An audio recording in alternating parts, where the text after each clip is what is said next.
Hello and welcome back, IYE fans. This is Brian. It is a pleasure to be back finally. I've been going a while, so this is my first Oklahoma City Thunder related video in a long time, and we have come a long way since then.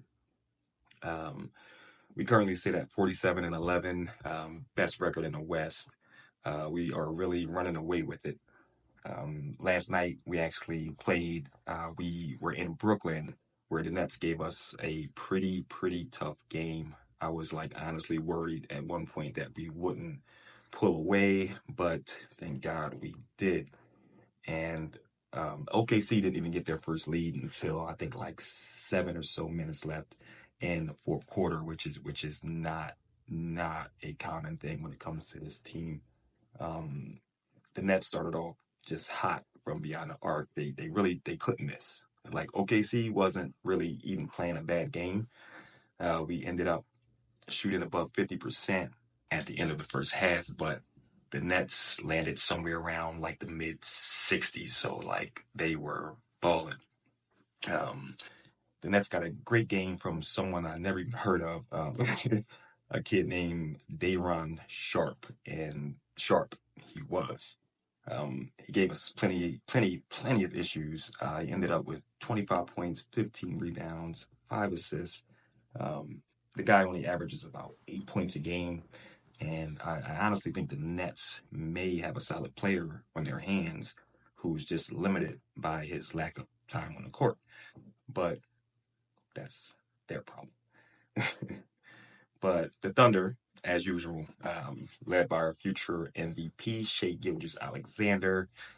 He led all scorers with 27, and Shai was actually one of 4 players who scored 20 or more, and the others being Chet, JDub, and Aaron Wiggins, who I like to call Wiggles. So on his platform, when I say Wiggles, that's my guy. Um, he's such a tough cover. He always seems to figure out a way to get to the bucket. He's easily a fan favorite there in OKC. They've even started calling him the man who saved basketball or something. Uh, it doesn't make sense, but it is cool. So big, big props to Wiggles and all of what he's done for this team this year during his ascension into becoming a great, solid, consistent role player off the bench. And you can just see how confident he's become recently compared to the other years, especially. So, and we finally got Chet back, and he seems to be getting better game by game. There was a while we really had no indication that he'd be back. It was like I woke up one day and it was like, oh, Chet's not on the injury list. That was like literally the headline. So, but at this point, he doesn't play back to backs. I don't know if that's the plan for the rest of the season, but I'm not against it solely because OKC has shown that they can definitely win games without him. They picked up Isaiah Hartenstein, who we all call iHeart, and he's come in and just fit right in from the beginning. Um, just double machine, and he's really elevated this team in his own play, and they've just managed to win games without Holmgren in the lineup. And we're obviously better off with Chet there, but it's just great to see that we can beat top teams without him.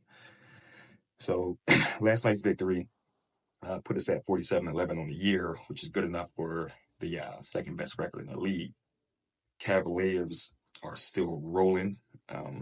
Let's just hope they slow down just a little, because if both teams happen to make it to the finals, then it would just be good to have that home court advantage, since OKC is one of the tougher places to play in the league. We have played Cleveland a few times. They beat us once, but we came back a few days later and really put a whipping on them. That was probably our best game of the season, if you ask me.